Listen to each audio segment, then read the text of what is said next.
What's going on, college football fans and fanatic family? Listen, man, the Big Ten has 18 teams. You heard it right, 18 teams. I said a couple years we moving to conferences, but we'll save that one for another day. Listen, man, we're here to talk Big Ten season preview on the snap count. Y'all know how we do. We bring in our content creators representing a lot of different conferences, and it's no different tonight, man. Special edition. We're gonna go ahead and jump right into it. No, I got you on this one, Coach. It ain't nothing. You know what I'm saying? Yeah. The fanatic. But we keep it 100, keep it real. That's the only way we know how to be. Talking that sports talk. You know what I'm saying? Straight out of South Carolina. Upstate, A64. Yeah. The FANATTIC. The fanatic where we keep it OG. We talking sports, so I call what I see. I love the fans like they part of my team. I love the fans like they part of my team. Come rock with me. We got it jumping like it's that valley. I call my dogs out the pound. Let's go eat. All right, man. We ain't gonna belabor the point, man. Hey, listen, if you're new to the channel, man, Fanatic Sports Network, we talk college football most of the time. We got a basketball show called Chuck and Bucket, Saturday Night Snap Count, of course, where it's a college football wrap up, but we're in preseason mode right now. We're in list season, call your shot season. So right now we're going through and we are previewing each of the Power Four conferences, and then we'll talk a little G5 as it gets closer to the season. Also, man, listen, I'm bringing on some content creators, man. Y'all make sure y'all check them out. They're good in their own various ways. And listen, tune in to the Snapchat to the Fanatic on Monday. I'll be releasing a video, some exclusive content for you guys. Just wait till Monday. Hey, we've been working on some stuff. Without further ado, let's go ahead and bring them on in, man. Listen, we talking Big Ten today, so we're gonna bring in our Big Ten representative first, man. It's my guy representing Sideline Sports Penn State. It's my guy Andrew. What's going on, Andrew? Hello, how we doing, Coach? Hey, man, we good, man. We're here talking football, man. You've been in the off season, man, but we got you out. We got you out in preseason workouts, trying to get you ready for preseason camp. Yeah, you got me doing a lot of homework as well, too, because 18 teams is a heck of a lot to even think about, let alone break down and study. So I know it's the off season's over. That's right, man. We're here to get into it, man. Next up, listen, it's our guy, man. He's not new to the channel. If you new to the channel, this guy, man, he's like our YouTube brethren. It's our guy, Jason Watkins from the College Football Hall of Fame. What's going on, man? What's up, Coach I? Thanks for having me on once again, man. It's all good to be in here, getting to talk about some ball as normal. Big Ten, 18 teams, man. 18 teams. This is going to be a weird season, man. I cannot wait to see how it all plays out, though. Right. So as y'all can see, man, me and Jason repping the SEC, OU for Jason, Georgia for me, and our guy Andrew representing the Big Ten, Penn State. Listen, man, our next guy, he's representing the Big 12. That's right, man. I told y'all we got content creators representing all the Power Four conferences. And it's our guy Cody Stovall from Okie State. Locked on Okie State, man. What's going on, Cody? Man, it's another day. I greatly appreciate the hop on here. I'm ready to talk some college football and have some fun, brother, man. That's right, man. Listen, 18 teams, dog. We gotta jump into it, bro. Well, like you know that's just the beginning. That's just we're not done yet. There's no way we're done yet. Right. You know, me and Jason talk about it all the time. The first time I was ever on his show, I said this is where we were going, man. I said it's going to be some super conferences, and I think, 5 years or so from now, maybe not that long. I don't know if we get there. But they were on you, bro. Right, they was, man. We got some people up in here, man. Connor Johnson in the building. What's going on, Connor, man? Sooner Fan 71 says, good evening, everyone. Sports Geek 91. I see a beaver. That's right. Okay.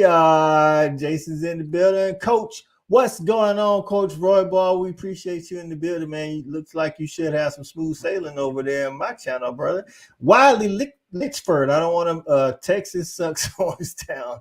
Listen, it's gonna be a lot of fans in here. Hey, y'all keep it YouTube appropriate, but we like to have fun around here. Mars, my guy, We appreciate you, my man. Hey, man, y'all, regardless of what stream, what channel you're on, make sure you hit the thumbs up, the like on each of those channels that you're on, man. That's how you help these content creators, including myself, man. Sport Geek said, this is Big Ten talk. Who cares about Texas? Right. All right, man. We're bringing in another one about Texas. Nobody. Right.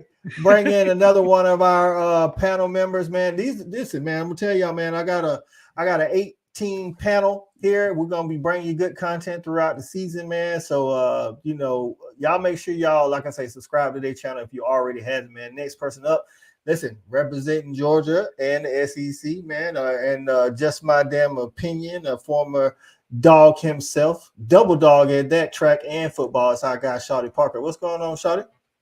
Gentlemen, how y'all doing? Doing all right, man. We're doing all right. You got a little feedback, a little echo there, Shawty. We got a little echo, just slight. It ain't huge. It's just a little bit. Put that cord behind your neck. You got that second one probably going. There it is. Listen, man, we in here. I told y'all, man, it's thick up in here tonight, baby. Who else is up in here? Let's see. It's an Okie Light. Hey, Neelio. Oh, yeah, that's right. Cody is in the building. Cody is a part of. Listen, man. Cody's a part of the Snap Count panel, baby. That's right. He's gonna be rocking with us all year. Coach Harbaugh say, "What's up, Cody?" That's right, man. Hey, buddy. Listen, Locked On is all in here. We got no problem. Hey, man, technical difficulties. Like I say, man, I told y'all backstage I was running kind of late, man. We had some fanatic business to take care of, trying to bring y'all some exclusive content. Stephen G in the building. What's going on, Stephen G? Yeah, we got that fixed. Hey, man, let's jump right into this thing, man, because like I said, 18 teams. I don't even know where to begin, to be honest with you, but let's do this. Just overall, Andrew, you are a resident, Big Ten guy. Just your feelings on the conference itself.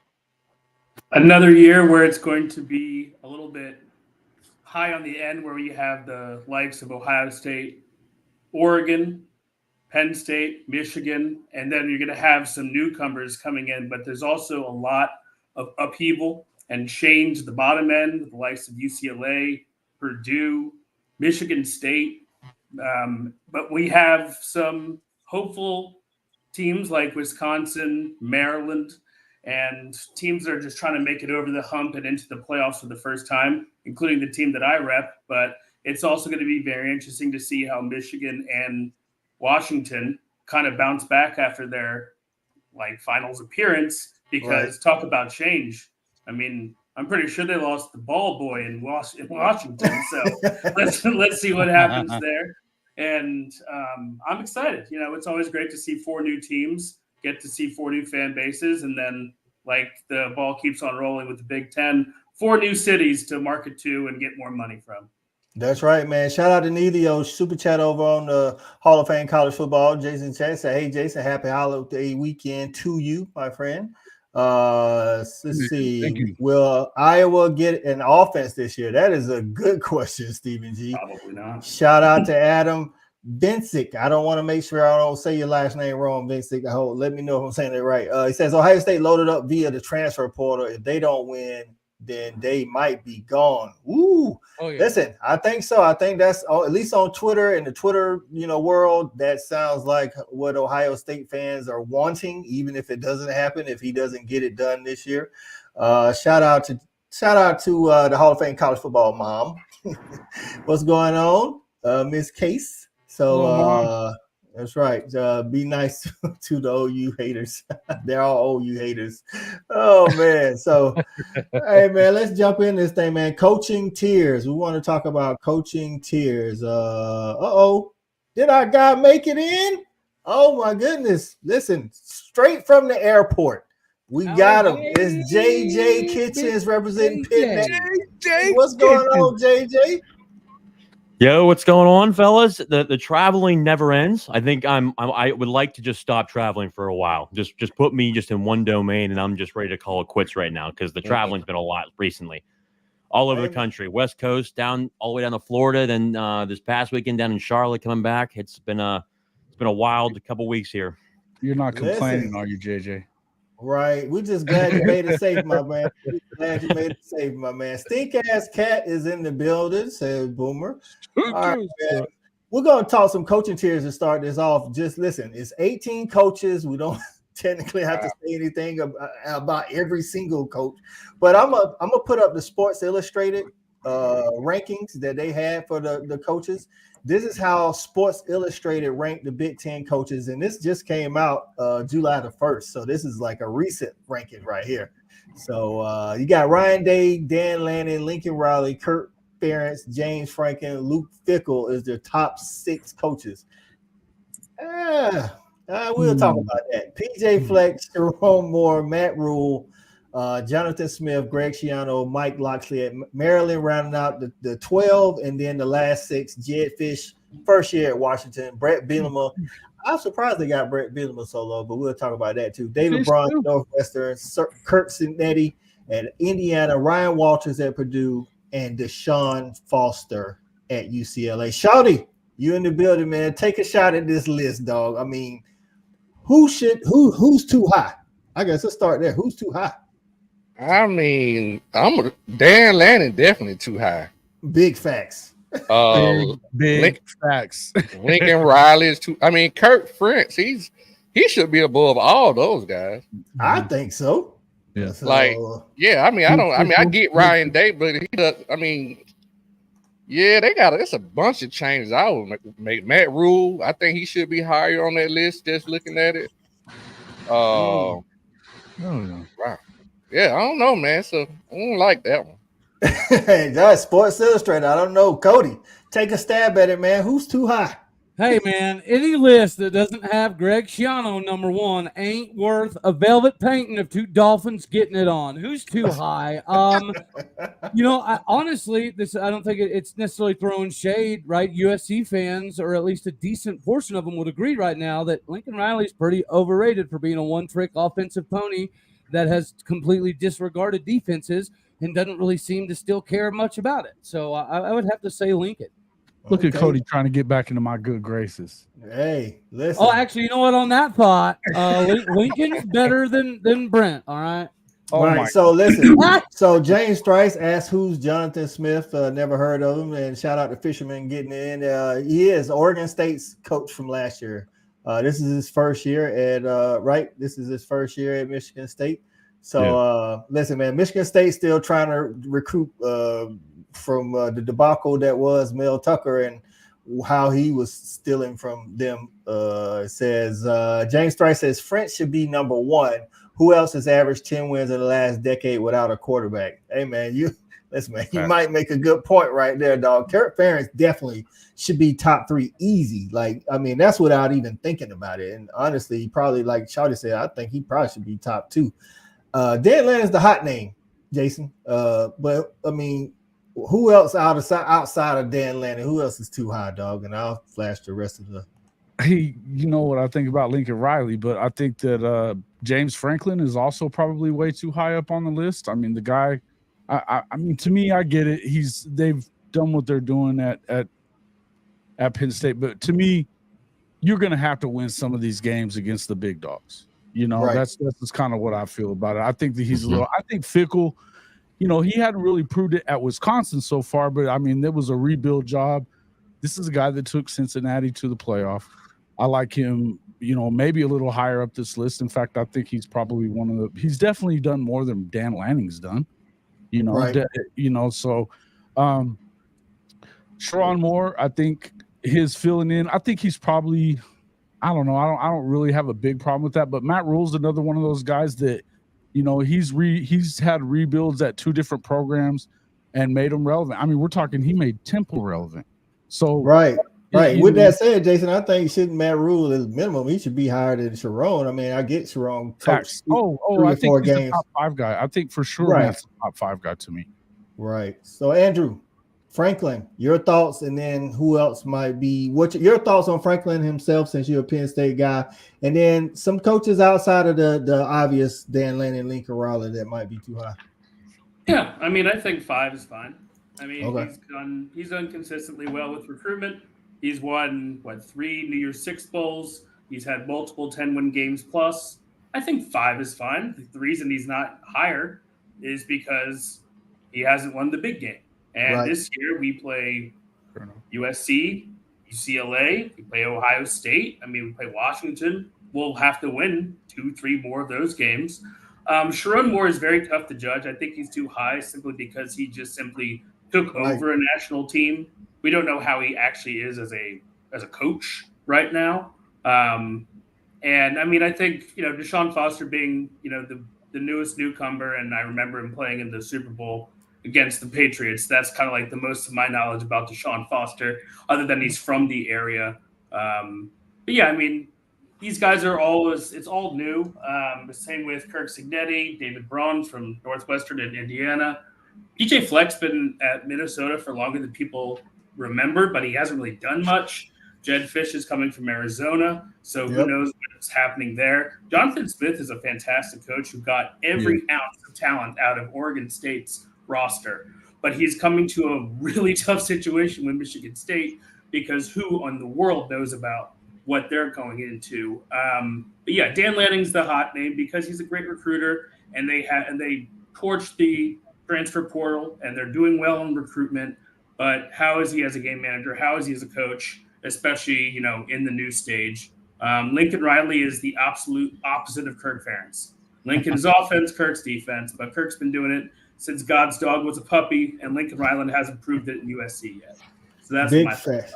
Hey, big facts. JJ Cignetti, is that kin to Frank Cignetti from Pitt? No, that's actually his brother, Kurt Cignetti. And if I must say, I actually would put Kurt Cignetti a little bit higher. And the reason why is every place he's ever been, he's been a winner.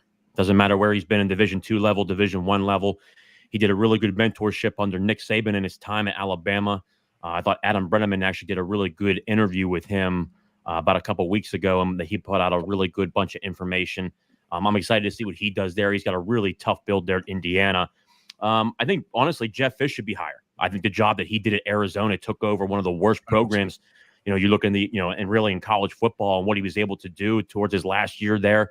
Had a lot of success. Now he's going to a place in Washington that certainly has more resources. Preferably, I think he's going to do a really good job there after 1 year. I expect him to really jump up the real roster here.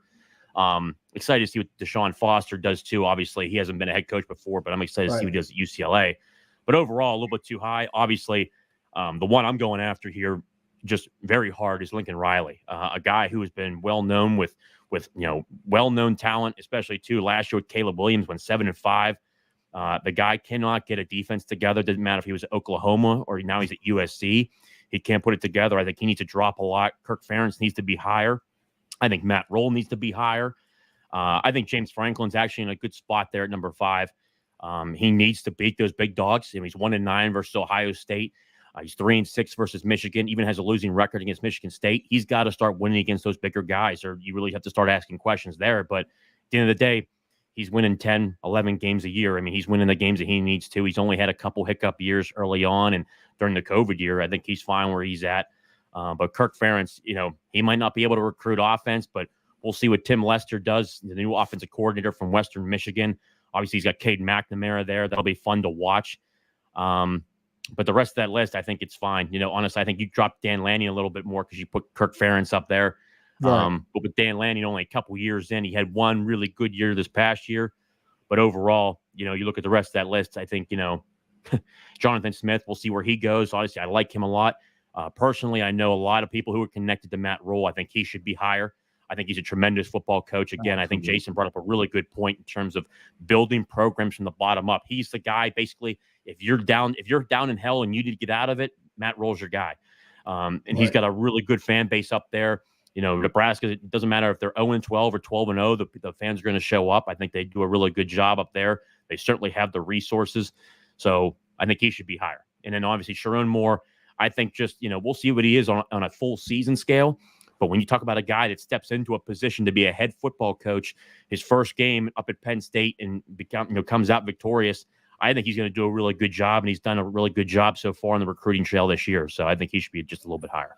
Yeah. So Sharon Moore, what I noticed when he was coaching last year and Harbaugh wasn't in the game, their offense, of course, didn't score as many points. When Harbaugh was back, they actually had a better scoring average. Shawty, nobody touched Ryan Day. He's at Ohio State with all the talent. He hasn't won the big one. He has been in the playoffs. Is Ryan Day the best coach in the Big Ten right now? I wouldn't say the best coach. Like I said, I would go with Kirk in my opinion, because he does more with less. But I can see the argument for Ryan Day just based off, wins and losses and, how far he has gone. So, I mean, I can see the argument, but when you're just talking about coaching and getting the best out of what you currently have on the roster, I'm definitely going with Kirk. So, as a player, when you was coming up, if Iowa was trying to recruit you, would you have looked at Iowa? No. And I think that's one of the biggest reasons why he can't get those types of recruits. So you're right. I think and he's done it for what, 20 years now, Jason? Longer. I think he's been there for longer. Yeah, he's been there. I mean, what was it? I think he leave the freaking Browns with Belichick whenever he took that job. I mean, he's been there for a long time. But right. I think that really you do have to look at it in terms of, man, this guy. Yeah, you'd like to see him, get up with the times a little bit as far as it goes with the offense and stuff. And he did get rid of his son as offensive coordinator. We'll see kind of what they do with it this year. But yeah, man, this guy's been coaching there for a long time. He just wins 10 games a year, man. He just wins 10 games a year. So I mean, I don't really know what you can say as far as, I mean, do you expect him to win the Natty? No, but he's in position to be in the playoffs all the time. And the way that they're going to play football, I think that they would, if they can get into the playoff, which I don't see why they wouldn't if they're going to win 10 games every year, that, they're going to get into the playoff. And, this is the kind of football team that could be a pain in your ass, especially in the trenches and the way that they do things, right, once they get there. Coach gets his about Ryan Day gonna bring in Lou Holtz as his defensive coordinator. Something about him was right. Can I add to that? I don't think that Ryan Day is the number one coach in this league either. I don't. I think that he's probably the third best. Maybe I like Luke Fickell better. Well, Luke Fickell, I want to see what him and Matt Rhule do this second year in the Big Ten. Cody, Brett Bielema, man, like, is he at the right spot or he just ain't getting no love because he at Illinois? Well, I think he's being undervalued simply because of what he's been able to do at Illinois. But yeah, the overarching theme is always going to be that he's at Illinois, right? So he's not going to be able to bring in consistent enough talent or retain enough talent consistently to be ultra competitive in the league. And I think that's a reflection of this. And I agree with JJ on Jedd Fisch. I think he's painfully low on this list. Obviously, we don't know what he's going to do at Washington. But when it comes to X's and O's and putting players in the right positions to have the most amounts of success, Jedd Fisch seems to have done that. And I do feel like he was a loss for the Big 12, even though Arizona was able to retain a bunch of their talent. I like that, too. I think it's going to be interesting. Like I say, Washington did lose a lot, but I like what he did at Arizona last year. Arizona was one of those teams, they didn't get the national praise, but they beat a lot of good teams. I don't know much, if anything, about Ryan. They went from 1 win to 5 wins to 10. Right. Big facts. And they was doing it in good fashion too. So and then so they definitely left the cupboard what I would consider full for Arizona for the next the coach that's there now. Ryan Walters at Purdue. I don't know much about that guy. I don't know if he's in a great position with Purdue. They don't have what was the receiver they had that was really good. But I don't know if they got anything at Purdue. That might not be a great situation. They just had their highest ranked recruitment team ever at 28 last year. 28. Okay. 28 is their highest. So yeah. Right. I mean, but that for this Purdue, so that's actually high for Purdue, right? Yep. He's also done a really good job of I do give him credit, recruiting defensive backs as well. I think he's done a really good job at that as well. So I mean, yeah, he should get a little bit of praise. We'll see what he does going forward. But yeah, he does recruit defense very well, especially in his previous recruiting class. So he does. We'll see what he does here in the future. So Andrew, somebody made a comment earlier about the Ryan Day not winning it. What do you think he needs to do to retain his job? Because, I mean, again, we can only go by what we hear their fan base say on social media or whatever, but that's the sentiment I got. I think this is a year. We talked about Mario Cristobal being under pressure, some of us in the first ACC preview, but I think Ryan Day might be under more pressure than him. Yeah, I mean, look at like Ryan Day, Lincoln Riley, James Franklin. 3 guys that if they have a bad season, they're going to be on a hot seat or if they're going to get fired. Like if Ryan Day loses to Michigan again in this turnaround, you're going to see pitchforks in the streets. But the one thing that Ohio State has a huge difference with is just talent. They have talent coming in their eyeballs this year. So if they win this year against Michigan, and they go to the playoff, like they probably will, if not maybe the final, and all things will be well. Ryan Day is a great coach. He has a great record. He just, he's had all this talent for so long. And I think the reason that there's so much kind of turmoil around him is that if you've had these top 3 to 5 classes every single year for a decade, plus going behind him to Urban Meyer, why haven't you won the big one? And why haven't won with Ryan Day, who was set up very much like success to Sharon Moore, but just kind of more like on steroids because they have 6 of the top 10 best players in the Big Ten. They have the best running back duo in the land. So now there's so little excuses left.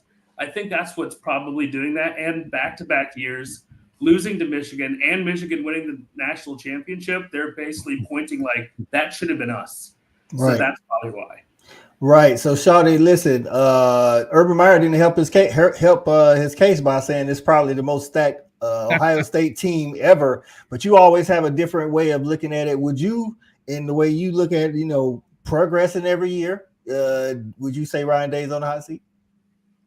Definitely depending on how the year finishes out. But I think it's a testament to him having to win this year because of how he pushed all the chips in. The way they've recruited. So, like you guys say, he definitely has to beat Michigan. And I'm going to say he has to make the semifinals. If he doesn't make the semifinals and lose to Michigan, he's probably out of there. Semifinals and beat Michigan. Okay. Jason and Cody, similar sentiments on Ryan Day. I know we kind of in agreement. He probably not the number 1 coach. He's top 3, but Michigan and the playoffs or just Michigan? He's got to beat Michigan for sure. That's the first thing. You better beat Michigan, and I really think you probably better not do any worse than like 11-1, maybe losing that road game to Oregon. But to me, if you lose to Michigan, you better win the whole damn thing. The whole damn thing. Cody? Yeah, I think that's very fair, right? For as much grief as we're going to throw Lincoln Riley's way, one of the things he did do with Bob Stoops' teams is win Big 12 titles, right, and recruit, a little bit of a better pace as well. So Ryan Day inherited a similar situation, but he has done the opposite with it, and he keeps losing to Michigan. Like Jason just mentioned, you can't do both. You cannot not play for championships and also lose to Michigan over and over again. I know somebody just said in the comments earlier that the Ohio State, board of trustees and everybody has a different mind frame than the fans. Well, that very well may be the case, but they also understand that they have to win. Ohio State's one of those places that you absolutely have to win. You have like a 4 or 5 year window. And if you're not doing the winning, you got to go. And now that Michigan has a new coach, they definitely can't stomach that one. Big facts. Well, he's already lost to Sharon now. You know what I mean? You lost to him last year. Without Harbaugh on the sideline, right? Yeah, not a good look, man. Not a good look. So, I mean, to me, you got to go out there. You got to find a way. That's 3 losses in a row to Michigan. And before that, hadn't they won 9 in a row or some crap like that over Michigan? Yeah. Before that? Yep.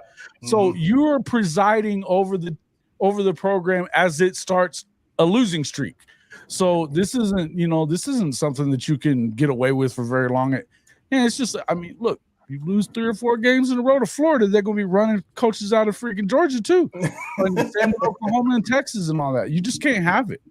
Right. Shawty, you always have a different take. And I want you and JJ to get on this question right here. Nilo said that raises a question. Who could right now come in and do a better job in Columbus? You want to take it first? You mean like a current coach or new up and coming coach? Does it matter? It don't matter. I mean, who do you like? I mean, like you got reason why, because you always have like a unique take on Kirby wasn't Kirby till he was Kirby. You know what I'm saying? But the thing about it, I mean, with the program being so loaded, I just don't know if it's going to be such a great testament of the coaching. When you got a program rocking and rolling like that, it's more just about being the head man and dealing with the personalities and making sure you're dealing with, all the things that you really don't see that the head coach has to deal with, if that makes sense. Right. You know what I'm saying? Because they have the talent. Wow. I don't know right off the top of my head, because I think you can almost just throw in the wind and hit somebody, to be honest. With all that talent, I might be able to go out there and win 10. Yeah. JJ. Yeah, so my biggest thing is when you look at Ohio State, obviously they have a very hostile, fan base, and sometimes not even too logical at times. My biggest thing is, look, if you're going to fire a coach, you're basically saying I can go out right now and get a coach that will do better no matter what.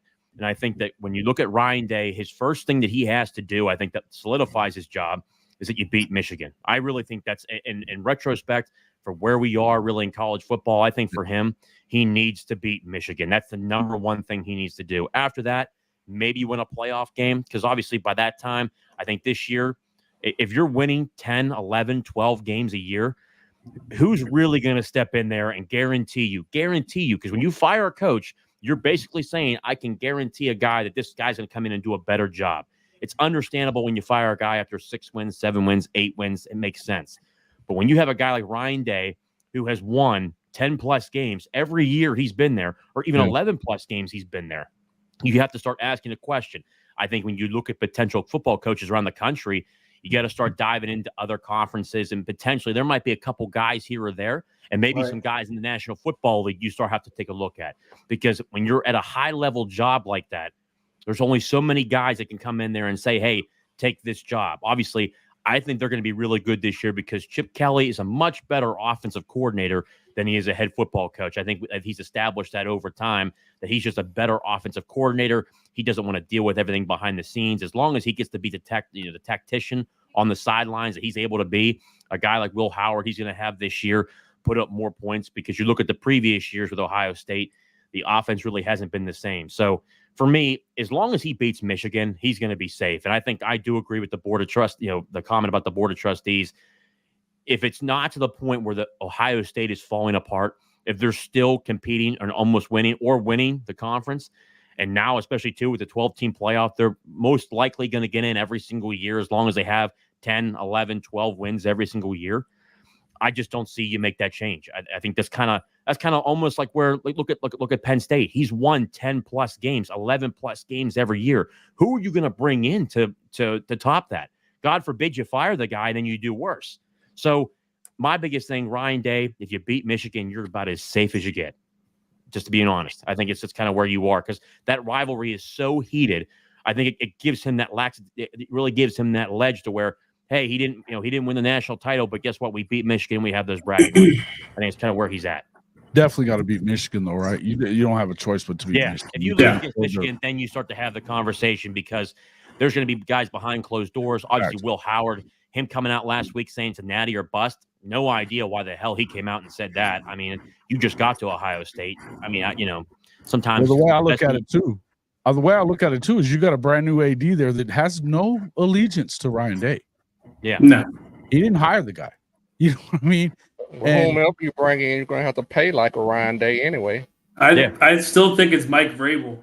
He played there. Yeah, he played high level ball in the NFL. I think Derrick that's Henry, a freaking fantastic hire. With a great roster. Absolutely. He's won Super Bowls. He's tough. He's an Ohio guy. I think Mike Vrabel would be the next coach. Very good call. That's the winner right there. That is the winner. I was saying Lance Leipold. I think that Mike Vrabel is. We don't even have he's to talk available. About anybody else. He's just a coordinator and analyst somewhere.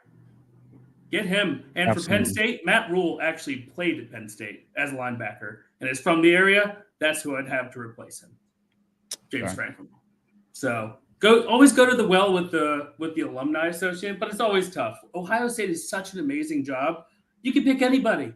They'll still probably get top 5 recruiting classes. This is the first time in over a decade or almost 2 decades where you have to say you got to beat Michigan. Yeah, because for the longest time they've been beating Michigan. But it has to be top 5 high press. And it truly goes to show overall, though, just how hard it is to win a national championship and how hard it is to find those coaches in between. Hey, man, just storming in our area, your boy having some challenges, so I had to restart the computer, bro. I'm like, good Lord. I appreciate y'all for carrying on. All right, let's see here. We said that you were going to be the coach, by the way. You're going to be Yeah, they're going to hire you, Coach I. They're going to hire me too, man. Yeah, I don't want that pressure, all that. Listen, if I you got the staff already right here. What pressure is that for you, bro? $10 million a year. All you got to do is make it 3 years, bro. 3 years. Shawty as my OC. I guess I put Jason gonna be my D-line coach. You gotta get. You know about the trend. You gotta get him good. In the Come and get him. Right? Oh yeah, man. Oh yeah, it's on. I would really have a hard time, being around the Buckeyes all the time. But it is. I would do it for the money. I'll do it for the money because you're gonna pay me, Coach. Oh yeah, listen. If you want some top coaches, you better pay them. Yeah. Listen, I mean, I think we can go in and do at least 10-2, right? We could beat Michigan. You know what I'm saying? We know Sharon, right? Sharon Moore is only going to run the ball, right? Hey, we're going to do something. We're going to make it work. Man. All right, man. Let's talk about some of these top players in the conference. Andrew, I know you did some good research on there. We're going to talk about quarterbacks and all of that, but who are some of the top players on your team particularly that you're looking forward to this year? Well, the best player on our team is Abdul Carter. He's linebacker, defensive end. He's a top 10 caliber player. He can put his hand in the dirt. He could also come back to cover. He wears number 11. I mean, he's our force. He's our heart and soul of our defense. On the back end, we have two seniors. We have KJ Winston and Jason and Reed, who are safeties. We've lost both cornerbacks, but we're trying to replace them. Overall, when Dylan Gabriel committed to Oregon, you're thinking like that was the last thing they needed because they had to replace Nix. They have that. Ohio State has like 14 people you can probably name, but they still have JTT. They still have Tyleek Williams, and they have the running backs of Quinshon Judkins, and they have TreVeyon Henderson. So they're going to be just fine, along with Denzel Burke in the back. But I'm just excited to see how Penn State takes that next step, how Nebraska can take that next step, how Luke Fickell is going to find the right person to run that Wisconsin offense, and hopefully they don't get year after year. They've had these gruesome injuries that's just completely deflated their season. Now with Tyler Van Dyke up there. So I think there's a lot of impact players that we can go. And I think, funny enough, Michigan lost a ton of talent, but they still probably had the best tight end in the league with Colston Loveland. So they're going to rely on the running game with Donovan Edwards back there, and they're going to rely on the short in between the laces. So there's going to be stacked teams all over the place, but I'm interested to see what the four new teams coming in can bring and like a new kind of flair, and see how some of the other teams can play in the snow, because it'll be their first time playing in the snow for a long time. Big facts, man. Shout out to Let's Toast Media is in here. It's Go Blue back to back. Let's Toast. How you feeling about Sharon Moore? Obviously good. You saying back to back. I don't know if that's just some blue Kool-Aid you're drinking on, or if that's how you feel for real.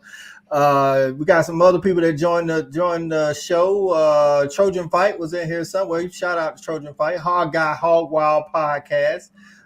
SEC Mo representing Arkansas, and of course, let's toast Sooner Cherry Bear. Is that who's that? That's on you. Is this your mom? Yeah, it's no. No. Oh, okay. Mom? I was about to say she got two accounts. I was like, the burner account. That's the artist formerly known as Sooner Lemon. So got you. Yeah. Fight on Natties is in the building. It says, cut it out with the cold weather narrative. Will humans, everybody gets cold. That's true, but playing in it is something different. I don't know, especially when you from out west, man. Like the cold, like I can tell you right now, it gets cold in South Carolina, but it ain't like Michigan cold. I can tell you that right now. It gets cold in Washington. It ain't like Michigan cold either. Yeah, and it ain't like Pennsylvania. I can tell you that. Yeah. What it boils down to is having a choice. If you don't have to, why do it? Right. Cody, who you looking at in this conference, man? Maybe some top players, possibly all conference, maybe even some All-Americans. Well, I think Will Howard, for me, not simply because he was at Kansas State, right? I think from a physiological perspective, his size and his athletic capabilities do give him a little bit of a different weapon. Everyone's talked about Chip Kelly, right? You have those two guys behind you, and Quinton Judkins, which I can't even believe he left Ole Miss, honestly, and then Travion Henderson. That's going to spell a lot of relief for Will Howard. So I would expect Will Howard to have a significantly bigger seasons than he ever even did at Kansas State. He's going to have all the talent around him. So we'll see if he can make good on that. Fisherman says that, looking at USC's schedule, they don't even have to travel to the Midwest till after October. Wow. It's even worse. Right. Like my nephew played at Louisville, and in October in Louisville, which is lower, they caught a break on their schedule for sure. They caught a break on their schedule for sure. Well, they caught a break on their schedule team wise, but weather wise, they didn't. Like if you go into the Midwest in it's even worse after October. Yeah, that's snow time. So JJ, what you looking at, man? Will Howard, is that is that somebody you're looking forward to? I'm looking forward to seeing how Quinton Judkins and Travion Henderson can be used in the same backfield. So, yeah, so there's actually a bunch of names I have on here, but overall, just to give like a different variety of guys that one like All-American wise, but some guys I actually want to watch. First off, at Oregon, Dylan Gabriel, obviously going from Oklahoma to Oregon. What's that look like? I think he's a great quarterback. He's a great player overall. I think he does an incredible job with great work ethic. I'm really excited to watch him. But also, too, Noah Whittington, running back at Oregon. I want to see how he does this year. Obviously, we already talked about Will Howard and Travion Henderson. Obviously, two great players. Obviously, Donovan Edwards is coming back to Michigan, an absolute stud. I love the way he runs aggressively. I think, really, when you look at him at Michigan, the job he was able to do on a consistent basis. Tyler Van Dyke going from Miami to Wisconsin. Yeah. Obviously, Wisconsin, Luke Fickell has done a really good job of really changing the tide at Wisconsin. Obviously, when Paul Chryst was there for numerous years, it was really just run heavy, obviously, with taking North Carolina's offensive coordinator from there. I thought he did a tremendous job at North Carolina. Now he went to Wisconsin. They're really changing the identity there. I think Tyler Van Dyke will actually do a really good job there when he gets up there. For the Indiana fans, Curtis O'Rourke, quarterback from Ohio, goes to Indiana. I want to see how he does this year. He did a tremendous job at Ohio. Does he able to really jump up to the Big Ten level? Obviously, the different amount of teams you're going to go through. I'm really excited to see what he does. Obviously, Tino Sinceri, former Pitt quarterback. He's now the co-offensive coordinator up there. Obviously, they got a good coaching staff up there as well. Excited to see what he does. Giles Jackson, wide receiver at Washington, a guy that I really want to watch to see how he does going forward. Really good player. But obviously, the last one, Iowa's offense, a completely different offense this year with Tim Lester. He runs an RPO offense, modern-day offense, has Cade McNamara, former quarterback from Michigan. Excited to see, does it something match up with their offense? Obviously, with their defense, actually. Obviously, Iowa's got a great, tremendous defense. You look at the Big Ten overall, really known for their defense, not so much the offense, but when you look at Iowa, are they actually able to do something comparative to where they can actually score more than compared to last year? 1.5 offensive touchdowns per game last year. Can they do better than that this year? And they went to the Big Ten title game with averaging 1.5 touchdowns a game. So Tim Lester, can you do better than that? That'll be fun to watch going forward. Big facts. I'm gonna let Jason and Shawty get in on some players they may be looking forward to, and then me and Cody, we're gonna tackle this question right here. It says, so is Ohio State basically a running team or a passing team, and their trenches weren't that good? And he says your trenches just don't get better overnight. So Shawty and Jason, I'll let y'all touch those top players. Go ahead, Shawty. I want to see Evan Stewart, man, the transfer from Texas A&M. I'm an offensive guy. Right. He's going to Oregon, man. He's bringing over roughly, close to 100 catches to Oregon, who already has a loaded offense. And to what JJ said, I really want him to see what he can do with Dylan Gabriel, as the quarterback. So I really want to see those two guys. I'm very excited to see what Dylan Gabriel can do over there. I think he fits that offense perfect. He's one of the only few quarterbacks that's coming back, I think, that threw for over 500 yards. And I don't know if y'all know, Oregon is also one of the only teams that I've seen in many publications that are ranked in the top 10 offensively and defensively. So I'm excited about those two players. Sound like you taking some excuses away from Dan Lanning too, because it sounds like he should be ready to hit the Big Ten. I kind of agree. It's coaching though, it just has not. When you just talking about coaching, he just doesn't have the the resume yet. Right. We still need to see more. Right, Jason. What about those? Well, players, if you look at that defensive side of the ball, there, the guys that you've got coming in that aren't seniors or haven't already been there, redshirt junior transfers. You've got Derek Harmon, Jemery Caldwell. You got a bunch of senior leadership here. Brandon Johnson, Jabbar Muhammad, Kobe Savage. But I think that Mateo Uiagalelei is going to be – he was really starting to come on towards the end of last year from that edge position. I think they're going to play him kind of outside linebacker edge a lot this year coming up. So you expect a little bit out of him. He was towards the end of the season. They've got him slated as a starter this year coming around. I do think that, like Shawty said, I really like Evan Stewart to go with Dylan Gabriel as well. I think that offensively, when you start looking at what they're doing there, look, even after you saw a coaching change at the offensive coordinator position because you had a guy that left, this is it's surely time for Oregon to kind of step up. They're 0-3 against Washington under Dan Lanning. Kalen DeBoer, they didn't beat him once. So, to me, you really got to step up and do that. But I think they do have the defense to get it done.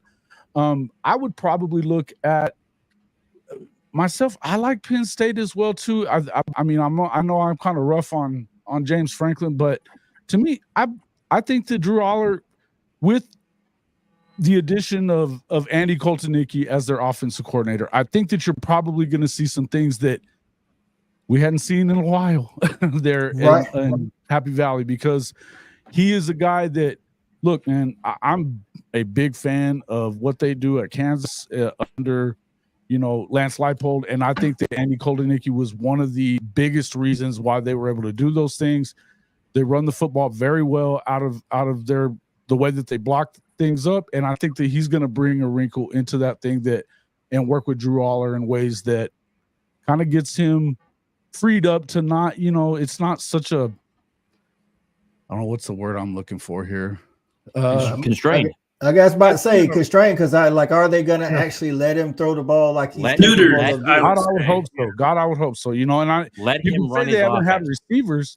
They don't have receivers, but how would you know? You don't throw it.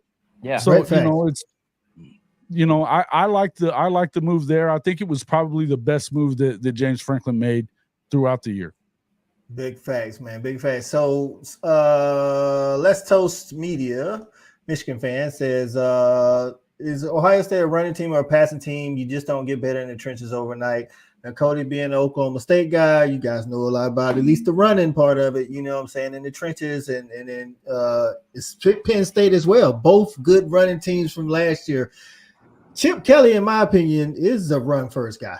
So, I think they're going to be a running team regardless of how much improvement they made on the offensive line at Ohio State.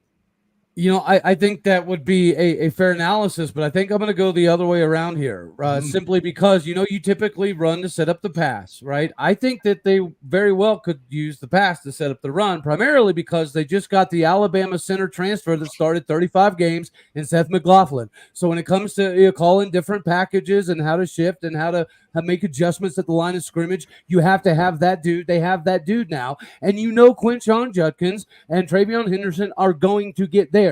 So instead of them beating up the holes, you give them opportunities to hit home runs by using the pass game to set it up. So I would say that they lean on the run, but by utilizing the pass first. Thoughts on that, Andrew? I think that's fine. I mean, to be honest, there's going to be two able-bodied quarterbacks in Ohio State. I think it's going to be kind of sometime it might be the hot hand. We're going to get a lot of talk throughout all of camp of whose team it actually is. But when you have Quinshon Judkins and Travion Henderson in the backfield, I don't care who the hell you have. You just run it, because that's what kills them over time. And then they can take over. Their 3 or 4 5-star wide receivers can take over a game, kind of lull you to sleep and then hit the home run. I think that's probably what they're looking forward to, but they have so much talent all over the field. It doesn't really matter. They don't have to be one thing or the other. But I think with a bolstered offensive line and the home run and the transfer portal, I would probably see it more run heavy because they really don't have that perfect quarterback for their system that's been there for a long time that can understand their playbook blind. So I'm assuming they're going to probably rely more on the run to start with and maybe open up that playbook as the year goes along. Definitely going to be interesting. Chip Kelly's first year there. Go ahead, JJ. And I'm also going to say, I think when you look at the tactician of what Chip Kelly is, the first thing that he's going to go through during fall camp, and he's probably got a mirror image of it through spring camp and obviously summer camp, obviously summer OTAs, which they're just finishing up. They'll have the rest of this month off, is Will Howard. What does Will Howard do good and what does he do bad? What's really in between you have to look at. I think overall, when you look at the offense of Ohio State, there still are some questions on the right side of Ohio State's offensive line. You'll still have that. But still, I think when you look at Chip Kelly, when he puts together an offense, he looks at the pros and the cons of what he's able to really have. What's his pros and what's his cons? I think overall it depends on what is Will Howard really able to do. The quarterback position dictates so much of what you're able to do on offense. Is he able to really relish the RPO scheme? Is he really able to really look at what Chip Kelly's trying to set up? And a lot of times it's a lot of visionary things that you're running this play now to set up 3 or 4 plays down the road. So is Will Howard really able to adjust to what Chip Kelly's looking to do? If he's able to do that, I think it's going to be more of like a 50-50. Being able to run the football, you got Travion Henderson that's there. We've obviously talked about, but obviously look at Ohio State's wide receiver group. It's always been phenomenal. I think overall he'll be able to really set it up to where he's really able to attack the weaknesses of each team that he's able to face in the schedule. And I mean, look, if you look at last year, what they did, they had 1,800 rushing yards with just Travion Henderson. They're adding one of the best running backs in the country. You can say that their O-line was bad last year, but it wasn't that bad. They had 1,800 freaking yards. And I mean, to me, they averaged 138 yards a game on the ground. Of course that they were a pass first team because they have the best receiving core in the country. I mean, I get that. But I think when you have two running backs like this, you better set up everything else through that. I mean, because I in my opinion, Will Howard does not need pressure on him. So if you put him in a situation where he has to go win with his arm and you haven't set it up for him to get out there and not have guys breathing down his neck, you're in deep shit with Will Howard. Right. Nidio gets in here. Nidio's a K-State guy, so he knows Will Howard, and he says Will's got to be able to check down and find that second, third option. He struggled with that last year, and then it kept them from winning a couple of games. So that's good stuff. Cody, did you get in there with your top players or players you're looking forward to seeing this year? Yeah, all I care about is Will Howard. Just the Will Howard. Hey, that's what's up. Listen, he's got the talent, dog. So it's like, even if I don't know, like, Shawty, what'd you say about DJU down in Florida State? He just don't have to lose games, right? Right. Exactly. That's exactly how it has to be. When you have those kind of guys, that talent around those kind of guys, this got to be a season where you just kind of want to build on the running game. Don't show too much. In every game, you just want to kind of progress a little bit and just let Will get a little bit more acclimated. You don't want to have to come out and just have him firing the ball all over the field. I don't know if he's that kind of guy. So with the talent around him, you only want to throw the ball when you need to throw the ball, and he should be able to execute with that talent around him. Right. So for a typical Ohio State fan, maybe at the beginning of the season, outside of some big games, it might not look like the offense you want it to look like. It might, it might be some let's, like you say, throw it when necessary type deal. You might be limping for a couple of games, limping a little bit, and all of a sudden you start kicking. Isn't their starting X receiver a true freshman though? Jeremiah Smith. Yeah, he's the number 4 player in the world. So he might be. Yeah, he might be the number 4 player in the world. Coming into the season, he was number 4 player. That's Toast Media says so. Building on the running game. Japan might disagree recently. Oh, come on. Yeah, they didn't have all the good players. Listen, I think again, he's got talent, and that can help him. He's got a great 2 offensive minds as the head guy and the OC. So even if he's not great, Will got 3 games he got to win. 2 or 3 games he got to win. I think it's Michigan, Oregon. Washington. He's got And Washington the on there. quarterfinal game Right? going into the semis. Right. I mean, after that, like honestly, the rest of the talent could take care of of that. I mean, I want to know myself what happened to and maybe he hit the transfer portal. I just didn't know what happened to Devin Brown. Is he not He's still there? Yeah, I thought So what I heard was Devin Brown should have won the game. People like a lot of Ohio State fans, out on social media was all on Kyle McCord saying that Devin Brown was better. I'm thinking like if he was that good, how did Will just come in and take his cookies like that? I mean, what's going on up there? But I mean, he didn't beat out Kyle McCord last year, but Kyle McCord is now the Syracuse quarterback. right. So it's now between him and a transfer quarterback. Devin Brown is still there. So Right. Okay. Well, listen, man. Now we just move on into those contenders. Of course, I think every conference got about 4 real contenders, maybe 5. But Andrew, I'll let you start it out, man. Contenders and then a surprise team. You know what I'm saying that people might not be looking for.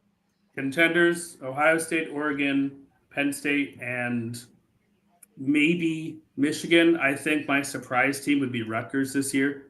I think they actually have a pretty good team, and they have a cakewalk of a schedule.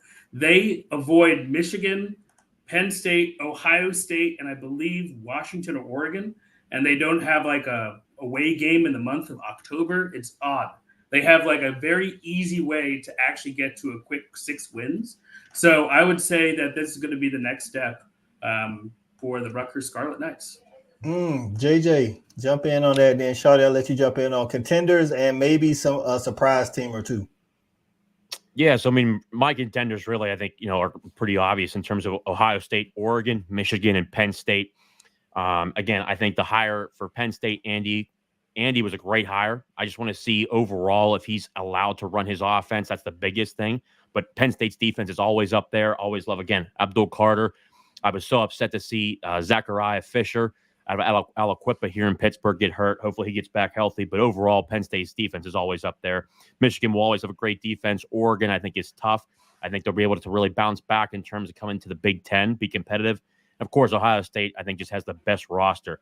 When it comes to teams actually to watch for, 2 teams overall that I'm looking at that I think they could really sneak up on people. Number 1, Washington. Never look out for a guy like Jed Fish, he's brought Belichick on board. There's a lot of good guys, especially tacticians that he's brought on board there.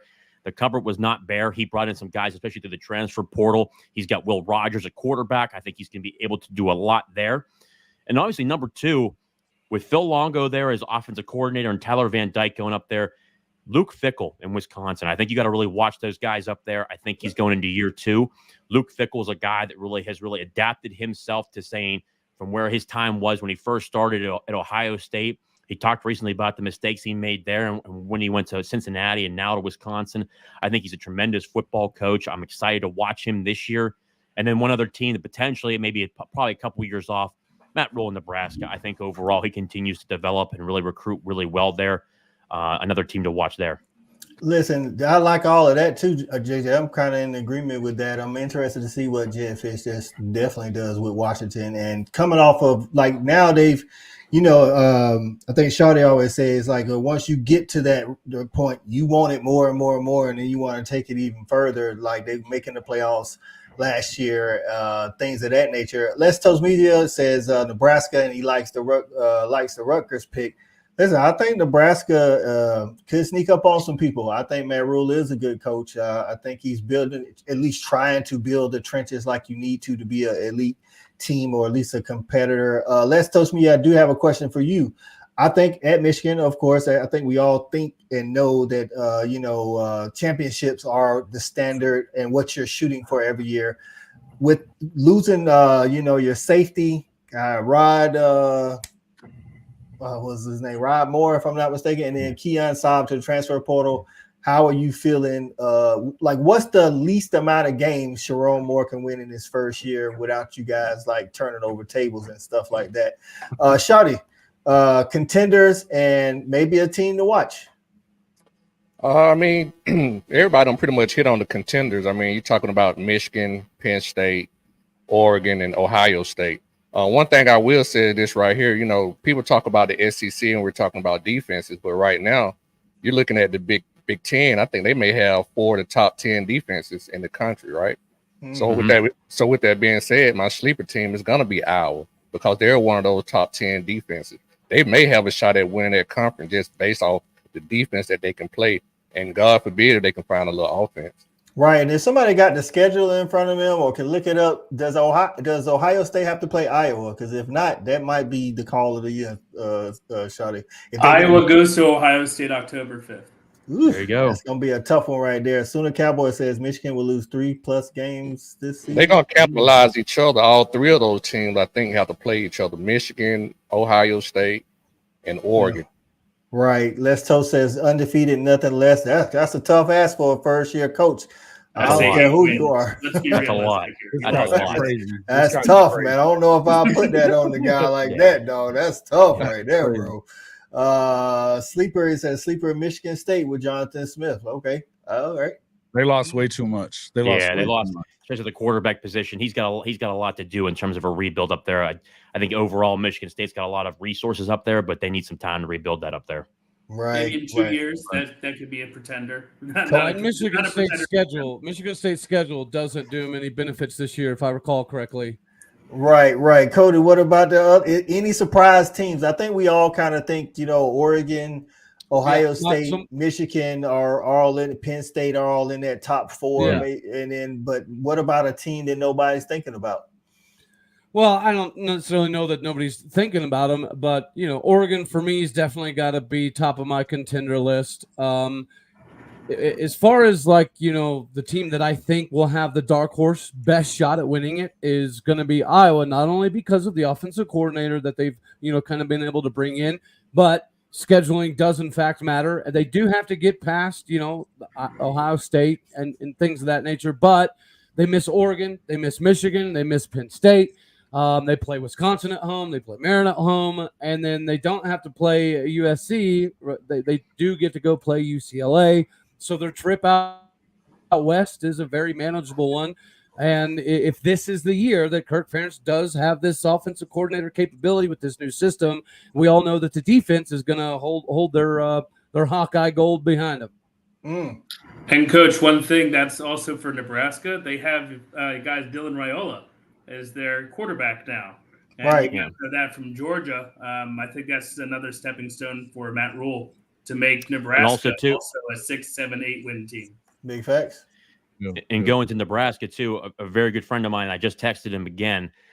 He's an NFL scout, goes to plenty of different schools around the country, especially he works for the Jacksonville Jaguars. He said to me, the 2 toughest teams in practice he's ever watched practice continuously day in and day out are Georgia and Nebraska. Those 2 schools, he said, easily when he's gone to practices, he said those 2 are on different levels in terms of practices and development. And he just said to me again, JJ, watch that Nebraska team in 2 years with Matt Rhule, is what he said to me. There was some big stuff. And we heard, I think some of us seen that clip that Matt Rhule had where he said that, Georgia, and he said that he liked the way that his team practiced as well.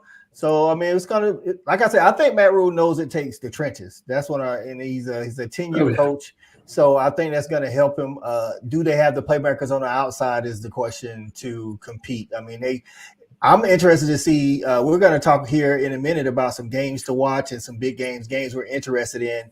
Just Big Ten on Big Ten, period. But just looking outside the Big Ten, I'm interested in that Colorado traveling to Lincoln to take on Nebraska early in the year. So that should be interesting. Hey, I think it's fair to say that Matt Rhule has far more talent right now at Nebraska than he ever did at Baylor whenever he took over a disastrous situation at Baylor when they could barely field a team. Good call. But that was the Big 12, and this is now the Big 10. So there is differences in the team caliber. True. I agree with that, yeah. True. So listen, I just put together like 10 quick games, of course, that I'm looking forward to, big games or not. I got, of course, the Michigan versus USC. You got Michigan who lives in the trenches and USC who lives on the outside. It's like total contrast in styles. Michigan, Oregon, I'm interested to see that as well. And then, of course, always Michigan, Ohio State. Ohio State traveling to Oregon. I don't know how many years back we watched Oregon go into Columbus and beat Ohio State without their best defensive player at the time. And then Iowa versus Washington. Jed Fish in Iowa, that's like two contrasting styles. And then you see on the other side, Ohio State at Penn State. Can Penn State get a win? Can Penn State get a win over Ohio State? You know, they haven't beaten Ohio State, and I don't know, Andrew, you can tell me, but I think that's the next step for James Franklin. If he can eventually take that step, then they're gonna have to figure out something up there in Happy Valley. And then Penn State at USC, Penn State at Wisconsin. And then Nebraska, Wisconsin, just because of both of the second-year coaches, Luke Fickell and Matt Rhule. I think we all think highly of both of those coaches. So I want to see, like Shawty mentioned in another show, your second year is like the biggest jump in progress that you see with your players and your team. And then USC versus Wisconsin. I don't know when that game is. If you still in here, is that later on in the season? But I think Wisconsin got to travel out west. Anybody got September 28th? September 28th. I got it. Franklin is 1-9. That's what we need to see. Franklin is 1-9. You know what I'm saying? So yeah, we last won in 2016. The block. Right. Michigan has the number one cornerback in college football. Johnson, I think his last name. I could be wrong on that, but I think his last name Will Johnson.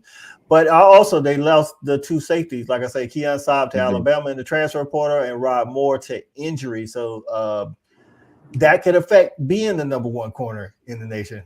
So anybody like just open forum, man. Anybody want to get in with games that maybe a sneaky game, good game to watch as a fan? Hey, can we address the fallacy that the Big Ten is significantly better than the Big 12 real quick? Jump on it, Cody. Jump on it. All right.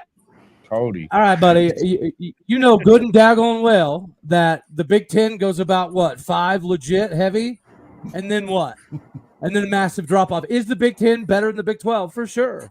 But don't act like that the scheduling is more difficult, because if there's the one thing that's more difficult about the Big 12 and the Big 10, and it's not even close, is the fact that you have to prepare every single week. There's no guaranteed wins. Look at the 18 teams in the Big 10, buddy. There's quite a few written in wins. Any of those 5 teams, though, would win the Big 12. Yeah. Oh, yeah, for sure. Well, and that's the point. It's just the that's not what you said. You said that there's a different schedule, so it's a lot harder. That's a lot harder schedule. Come on, bro. Eons ago.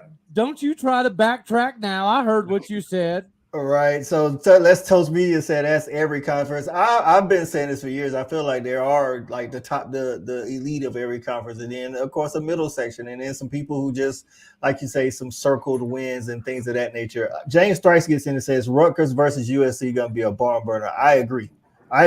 I think Rutgers is going to be able to score on them, and they probably. What are they going to call that? The Special Needs Bowl? What are we talking about here? So, I like Wisconsin, Nebraska. I think that Wisconsin-Nebraska game is going to be a lot of fun. Which coach you think is in a better predicament right now, Jason? Luke Fickell or Matt Rhule? I think that's a good question. Man, that is a good question. Well, hold on. More difficult job or more difficult current situation? No, just is the thing. You know, I guess I look at Luke Fickell, who's a good coach. He's coming in, and yeah, he's a tough-minded coach. But Wisconsin used to just ground and pound. Like, we can't even remember their quarterbacks from year to year. And I don't think that's necessarily what he wants to do. And then with Nebraska, when's the last time Nebraska was good, bro? I mean, they're fighting off the black shirts still. Let me tell it. I mean, like just as long as HDTV was on. Last time you had that bunny ears on your television when Nebraska was good. So we got Fisher. We got Fisherman says Rhule because he, as I guess future wise, he has Raiola. That's what I was about to say. And now Les Toast says Luke down at Wisconsin. I think so, kind of too, because if you look at Luke Fickell, he's also got Phil Longo there. That I don't know that I love that they're going, spread and all that kind of stuff, the way that they are spreading it out the way they are, because that's Wisconsin is line up and run over your ass, and that's what they do. But it hadn't really done very well for them in the last 4 or 5 years anyway, So what they were doing with Paul Christ and those guys, it wasn't out anymore. So I think that Luke Fickell can kind of marry those two styles together a little bit. I mean, look, this guy recruits very well. We talked a little bit about the quarterback that they got coming in from Miami 2 years ago. He was hot, right? He was hot. So is this? Yeah, Tyler Van Dyke. Can he get back to where he was freshman year? Yeah. I think with Phil Longo, you can. I think that Dylan, you had. Is he a better quarterback? Probably, but as a freshman, that's a lot to ask, man. That's a lot. Nebraska has deeper pockets too. See, now that's something I didn't know. There's no doubt about that. Yeah, I will say that too. And when you look at, like, for instance, like, again, I'm a big Phil Longo guy. That's the guy who really developed. When you look at a guy like Sam Howell early on, Drake May, he's been there with quarterbacks. I think Matt Rhule is in a great. I mean, I think he's a better football coach than Luke Fickell, and that's still tough on Luke Fickell because he's a tremendous football coach. But when you look at Wisconsin has actually had success, has actually won the western side of that division, has actually had success of 10-plus wins in recent memory. I think Nebraska, he's got such a high tide up there. I think in a couple years he will have it back. He'll probably be the first coach with Nebraska in the coach who was there before Scott Frost, tremendous football coach. He was at the Youngstown State for a while. Overall, though, Nebraska has been such a tide where it's just been average to mediocrity for so long. You look at Wisconsin; they've actually at least done it. And you look at Phil Longo, the way he runs his offense. It's a modern day offense. He's able to adapt. Very good tactician. He's got Tyler Van Dyke up there. I think Tyler, the issues he really had at Miami, and from people that I've talked to that have coached down there, is getting those guys to stay focused, especially when you're down in Miami. There's a lot of things to do down there. There's a lot of ways to get in trouble down there. But at the end of the day, I think that you look at Tyler Van Dyke, he's going to a very good quarterback coach. I think Phil Longo is tremendous at what he does. That's why Luke Fickell took him from North Carolina to go to Wisconsin. I think there's a really good chance down there. But then obviously you have Matt Rhule still with Dylan Raiola. I think in a couple years, I think Nebraska is going to be a damn good football team. You just can't count out Matt Rhule. I think just like for what he's done in his track record, everywhere he's been, he's won. Besides the National Football League, besides that, in college football, the guy knows how to build it. Well, we've seen that story before. It's not like Nick Saban was great in the Urban Meyer, a phenomenal time in Jacksonville. What you think, Jason? You got to answer, dog. Who's in the better predicament? Luke Fickell? I still think right now, I think it's Luke Fickell right now. I think he's in a better position today because of the fact that he doesn't have a freshman at quarterback. And I think that I don't know that I think that Matt Rhule is necessarily a better coach than him. I think they're both pretty damn good. You know what I mean? And I do think that Matt Rhule is perfect for what they needed him to be at Nebraska because he's, again, as I said, he's gone in and taken teams that were at the bottom and turned them into real football teams within a few years. So I do think that Nebraska takes a step forward, but I also think that Wisconsin takes a step forward this year. I think that they've got a quarterback that Phil Longo can work with. I think he's proven his worth when it comes to those guys, and I think they're going to be a little bit better. I like them to I really don't see them like winning the conference. I think there's going to be there's two teams that can win it. There's just Oregon, Ohio State, and that's it to me. All right, Shawty, the question at least something you always talk about with teams, Nebraska and Wisconsin getting the same piece of the pie. Wisconsin has been to the Big Ten championship when it was divisions, albeit the easier division. Can Nebraska get back to the mountaintop? It's been a long time, though. I mean, they can, man. I just think, it's a branding issue with Wisconsin. That's just my opinion. It's just a branding issue. Like expand on that. I mean, when you have so many other, hot, flashy colleges and things that's going on, and then you already got people like Michigan, Ohio State in the conference, just the Wisconsin brand, it just doesn't – I just don't think they'll ever really be able to be that top-tier echelon in that conference as long as those – The Nebraska. Okay. I got you. Okay, yeah, I mean, but that's every conference, right? Florida State and Clemson in the ACC – Georgia, Bama, but then now you got brands like Texas OU. So outside of those four, if you're talking big brands, and the LSU, how do you navigate through those? But you always say you got to get the right guy, which I think Nebraska has. I just think Wisconsin has a better foundation, so that's why I think Fickell kind of will start out at a better rate. But I think over time, Matt Rhule would definitely overtake what Fickell is doing at Wisconsin. Get in on that, Cody and Andrew. Wisconsin, Nebraska. Fickell with early success. Matt Rhule maybe more long term. Yeah, I mean, and also you think when Tyler Van Dyke's biggest problem was the leaky offensive line of Miami, they always constantly got him into trouble. Wisconsin, they're known for their big boys, and they always recruit well when it comes to that. They're going to give them enough time for that. Wisconsin does have a good history of winning consistently. 8-9 years. Sure, they're moving on from the Paul Chryst world where their brand was, we're just going to run you to death and we're going to beat you 21-20 and we're going to go on to the next route. Nebraska hasn't been good in so long, but they still somehow have a brand out there because people still remember their utter dominance of over a decade, 2 decades. So I think Matt Rhule needs time. He doesn't have a magic wand. And yes, Dylan Raiola is great, but he's a freshman. But it's at least a step in the right direction. So I think Wisconsin will have a better year this year. But in 2 years from now, we'll probably flip-flop that and say Nebraska will probably be up there because I believe in Matt Rhule. But I also believe in Luke Fickell. These are actually 2 programs that finally I think they're on the right track. Like they have the coach, they have the quarterback, they have their mindset.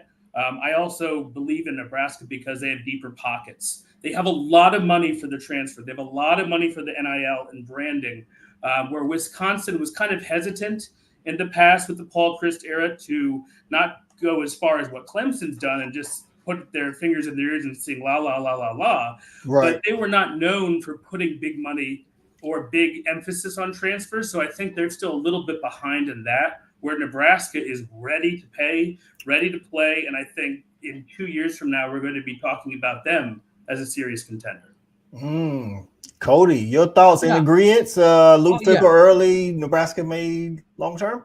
Absolutely. I think Andrew hit a home run. Shawty obviously alluded to it. Right. One of the biggest reasons, though, I think, is the support. So that's why I asked you who's in the better position or who's in the more advantageous position. Because I think that Fickell's currently in the better position, but Matt Rhule is in a more advantageous situation, not only because of the dollar bills, but I almost think that half of their fan base might be a little nuts, because who supports a team and sells out a stadium year after year after year to go watch 3 wins? Who does that? There were 100,000 people. There were 100,000 people watching their volleyball team. If Nebraska gets 8 wins, oh my gosh, dude, they will be dumping bags of money trucks off the front doors of Lincoln, Nebraska until the cows come home. Big facts. Listen, Les Toast Media says it, man. It took Michigan 8 years with Jim, and he wanted to go in year 5 and 6. Listen, I think me and Jason had this conversation yesterday, just talking. We was off camera or whatever. Like at some point early in the coach's season, I think a lot of fans may want them to be gone. Outside of maybe, I guess that's why people are high on Dan Lanning, because the first year didn't he win like 9 or 10? I know in Kirby's first year, after losing to Vandy and Tech, I'm like, I don't know what's going on, but we got to get this crap fixed right here, bro. Now it didn't take long into the second season, game 4 or so, and I was good. But if they can hold on, I think there's a little extra mystique with Dan Lanning and being able to snag Bo Nix and then get Dylan Gabriel. Like he's injecting a massive shot of excitement into the fan base consistently right before the season starts. That's pretty big key to success to keep people happy, at least. That's a good point. Now, Shawty, you can't keep doing it in the portal, and sometimes at some point you got to develop a quarterback, right? Yeah, I totally agree. I'm like, that's the great thing about the portal when you're a new coach. You know what I'm saying? You can do that kind of stuff. You can get that quick injection of talent, but at some point you got to get, like you said, get a guy in there that you can actually put into your program, put into your system, and develop.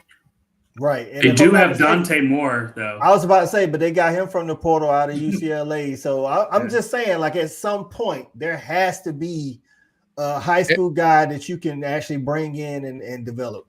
And I will say this too, though, the type of offense that he run, that kind of spread option, that also caters to just more athletic quarterbacks with just, good arms. You know what I'm saying? So it's a lot easier for them to be acclimated into that offense and be successful. Right. Dante has serious arm talent. Dante has serious arm talent. I actually wanted Dante coming out of high school. I mean, he went to Chip Kelly, but with Gabriel's, I think that's why, like you said earlier, Shawty, he's going to fit right into that offense. I think he's definitely a good, mobile quarterback. I don't think their offense is set up to take a whole bunch of shots down the field. So, as Jason has told us plenty of times, there's like a lot of deep stuff that he can't be on time with or whatever, but I don't think he's going to need to. So I think it might look a little bit. I don't think he's the athlete that Bo Nix is, but I think he's going to be good enough to run in that offense. Jason, I didn't know if you had anything on that. No, I think he's elusively athletic for damn sure. I like Dylan a lot. I mean, you know how I feel about Dylan Gabriel. I think that he was the right guy at the right time for Oklahoma. Right. When you lose Caleb Williams, who goes on and wins a Heisman, obviously he's not him. But for him to come in, the leadership that he shows, and I think that the fact that he's been in college football for freaking 15 years, he should be a leader, right? Right. And that matters. That matters. Listen, it does. And so, I think that he is definitely probably what this young team needs there at Oregon. Look, for everything that Dan Lanning has done, we know that he hasn't won the big game yet. I mean, he lost to Oregon State in year one. They didn't really have a quarterback. And they had a huge lead and still lost that game. So, then they lose 3. Dusted by Utah. Right. No, I think they beat the Utah first year. No, big to the not the first time. Title game. Not the first time. The first year he didn't. The second year. Last year he did. Yeah. Right. So yeah. Anyway, but they lost to Washington 3 times to Kalen DeBoer. And don't get me wrong, they had unbelievable freaking receiving room. So, we can say whatever you want about the Ohio State receiving room, but that freaking receiving room at Washington was the real deal with Roma Dunze and those guys. It was just unbelievable. But what I would tell you is that having a guy like Dylan Gabriel who's going to come in, he's going to know what you need to do, and he's, look, man, he is that guy that will definitely take a lot of that stuff on his shoulders, and it doesn't bother him that much. He's a gamer. Athletically speaking, Dante Moore is all that, though. I mean, when I say arm talent, this is the kind of guy that he throws guys open. I think it's perfect for him to come in and get to learn under Dylan Gabriel a little bit, and kind of have an opportunity where he doesn't have to jump in unless you had an injury or something like that. But I do think it's a good situation for Oregon. I really do. The most important thing is that he protects the football. Facts. Right. He does. Right. He only had 6 interceptions both years.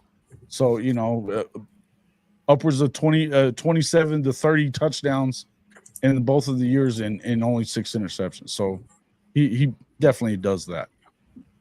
So, man, we talked about a lot of teams in depth, man, and I think we kind of touched on some Penn State, Andrew, but you're here, man. We need to know, what is your expectations for this year, and what is a disappointing season for this year?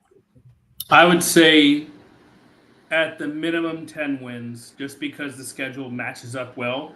We're catching a UCLA and Washington team on the downslide. We have to go to USC. We've played them in the past. We've played them well.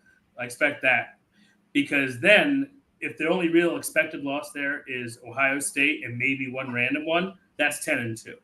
I think we have to make the playoffs now, because no team would have been better off in the past 6 years than Penn State if it was 12 teams in a playoff. We ranked in the top 12 4 of those 6 teams, 6 times. I expect them to get 10-2. I'm hoping for 11-1, and if that happens, we're good. Anything less than that, James Franklin's on the hot seat. That's one plan. Where does Penn State come rank in the say 10. I would say 10th overall. Sounds about right.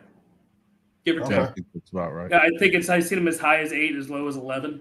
But that seems about right. So at that point, they will consider you at that point a playoff team. Right, Yeah. right. That's what he's saying. He's saying they finished in the top 12 for the last 5 years. So Yeah, by those standards, even not winning the Big Ten, they should still. And we all think, the Big Ten and SEC is going to get 6 or 7. So I think those are kind of realistic, especially for the tenured coach that James Franklin is. It's like, bro, like we got 12 teams now, dog. Like, Yeah, no doubt. and we're going through all these OCs every single year, and we have all the excuses, and every year the offensive line is getting better. And I just saw that we have the second best offensive line projected in the Big Ten. Who knows? And that's what he does really well, man, is block him up. We have great – Phil Troutline is a great offensive line coach, and I want him to succeed. He stocked the cupboard, and I want Andy Kay to put in the wrinkle, and I want to see Drew actually pick up that playbook and play without that governor, those training wheels, where he can sling that thing. And I'm okay with him throwing an interception 50 yards down the field because at least we're trying. We didn't even do that last year. So I want to see a more confident Drew Aller, and I want 10 wins, and I want to go to the playoffs. No risk it, no biscuit, man. No risk it, no biscuit. Right. So our resident Penn State guy, Sideline Sports. Listen, Sideline Sports Network, Penn State. Andrew says 10 wins minimum, but he's expecting 11-1, and either way, 10 or 11 wins playoffs. Or James Franklin need to be in the office with the officials having some serious talks. Listen, man, before we move on and get everybody else's thoughts, man, listen, man, we bringing y'all some. Go ahead. I was just going to say, you look at the FPI and the power rankings in the Big Ten. Penn State's coming in at number 3. Okay. Number 4 with the football professor who does his power rankings as well. So he's in. It's either he's got USC at number 3, but I mean, ESPN has them at number 5. So it's pretty tight in there with both of those teams or with both of those ranking services. So. That's what you're looking. Looks like everybody's expectations is there, and I want to see if anybody has any difference of opinions as far as floor for the year. That like I say, Andrew says 10. But before we move on, man, listen, man, we're bringing y'all some fire content. We got a lot of good content creators on the panel. This is the panel that'll be here all year. The Saturday night snap count every Saturday during the season. Preseason is every other Saturday. Next conference we'll be talking about is the Big 12 in 2 weeks. So, we'll be touching on Cody's home ground. But listen, man, regardless of whether you're watching on the Fanatic Sports Network, over on Talking College Football with JJ Kitchen, on Cody's Locked On Oklahoma State, Hall of Fame College Football, or on Just My Damn Opinion, man, hit the like button, man, and subscribe to everybody's channel. Cody does content every single day. So if you want college football, like every single day, he does college football. And Jason's right there with him, man. And JJ's listen, man, JJ all around the country. JJ know a lot of people that we don't know too, man. Sure JJ be in the room shaking hands and exchanging money and everything. So. No, you can tell. Hey, you can tell them the truth. JJ's out there kissing babies and signing titties. That's what JJ. Right. And listen, he's your recruiting coordinator for your team. He's the recruiting guy. And Shawty plays. So listen, man. We got all the content for you, man. Make sure you hitting that like button, sharing it, and everything else, man. So, but back to Penn State, 10 wins. I'm with you, Andrew. I am with you, like dog. 10 wins, I think 10-2 gets you in the playoffs in the Big Ten anyway. Yeah. Whether you're in the championship or not, you may be that at-large team. I think anything less than 10, I'm going to keep it a buck. He should be out the door. Not talking to him. He need to be out the door, bro. Like, I don't care. Like, you don't have to play. You don't play Michigan this year, do you? Exactly. That's what I'm saying. It's like, hey, JJ, what you thinking, man? 10 out of 10, or he got to go, dog. I would agree. I just think with the amount of talent he has up there, again, Abdul Carter, who really leads the way in terms of defense, and obviously they still have a great linebacker room. I like what they have up there. Overall, when you look at their team, I mean, he should be winning at least the floor. I agree with 10 games. If he goes below 10 games, then yeah, eventually, okay, hey, had that conversation. And I think you talked about bringing up a potential Matt Rhule coming from Nebraska back home to Penn State, but overall, you look at that team, they got a lot of talent up there. If he can't find a way to get it done, I agree. You got to start looking somewhere else. Cody, any way he saves his job if he doesn't win 10? I think he does win 10, but I have his losses to Ohio State and West Virginia. So the real question is, how does Penn State country feel about losing to a Big 12 team to start off the daggone season? Wow. Hey, Andrew. Cody dropping bombs in this mug. Dropping bombs. Dude, hey, that's the first game of the season, week 1, baby. I'm a Pitt fan. My rivals are Penn State and West Virginia, but I got news for you. Penn State's going to win by 3 tutties when they go to Morgantown. Hold on, JJ. Put your money where your mouth is. I got 500 says otherwise. Cody Benjamins, baby. Cody laying it down on the snap count, y'all. Hold on, y'all. Hey, real quick. They are a 9-4 team that returns 87% of their roster. West Virginia is not going to lay over for anybody. Hey, JJ, is that the same? JJ, you better whip that billfold out, homie. Hey, is that the same West Virginia team? Is that the same West Virginia team that didn't beat one team with a winning record to end the year? Yeah, that's the same one. You should take my money. Wait. They got smacked by Oklahoma. They got smacked by Oklahoma State, and they got smacked by Penn State last year. Shut up and take my money. I like it. My camera. I like it. Also, shout out to Brenski. Are you not entertained? Right. Are you not shout out to Brenski Sharpe for the Sharpshooters podcast in the comments, man. He's one of our panel members. That's right. He's got some family stuff going on with the little baby, man. Hopefully your baby's all right, man. But he'll be on here too, representing Alabama, y'all, and Kalen DeBoer. So listen, man, Cody out here calling shots, man. I don't know, Andrew, if you want to take him up. I think you should take that $500 and get it on medication, brother. Hey, Andrew. Bring it on, buddy. Andrew, I got y'all. You know what that sounds like, Andrew? Sounds like scared talk, my God. Oh, absolutely. My wife would murder me if I put $500 on a Penn State game. Are you kidding me? Hey, I at least got y'all winning 10 or 11 games, man. In my way too early predictions, I got you guys playing Notre Dame in the first round. You guys that'd be fun. We hate each other. And Notre Dame is 6. So, Shawty, with that said, less than 10, get him fired or just hot seat? I think he'd probably be it'll be tough to fire him, but I would say he should be fired. Is there any world, Jason, where there's a possibility that Penn State goes 8-4? Who? Is there any world? Not with that schedule. I don't think so. No, their defense is too good. And honestly, I see them going in and beating USC. I think UCLA. I don't see them losing either one of them. They're beating the crap out of UCLA. Their only other maybe loss would be Wisconsin, right? Maybe. Yeah, I don't really.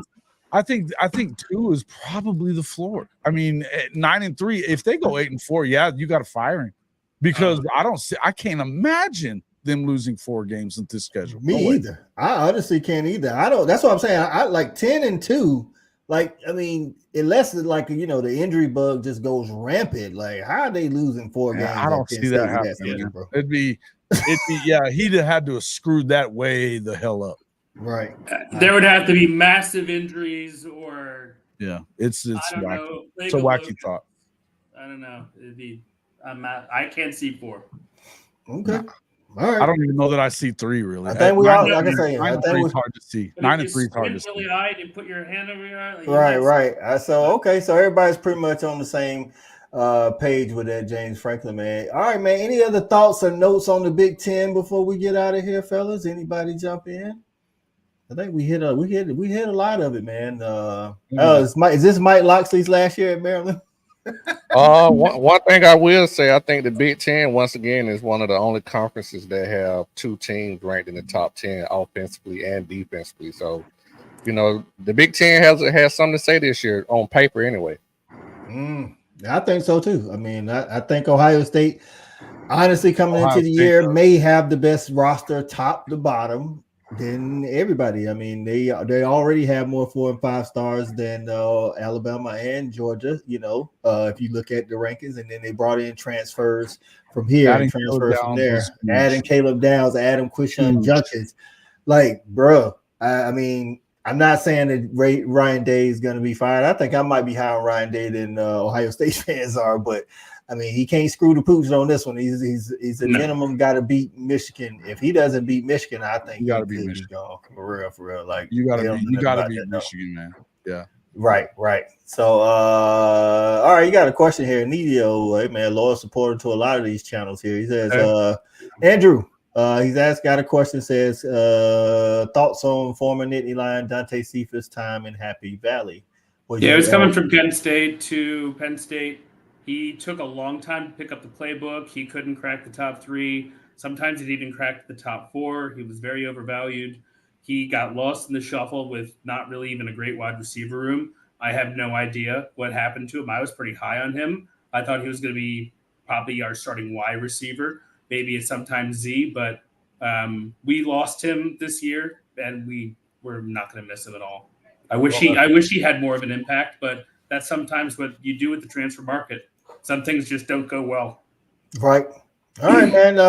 Andrew, we'll start with you, man. Before we get out of here, I want everybody to go around and tell them what you got going on and where they can find you at, man.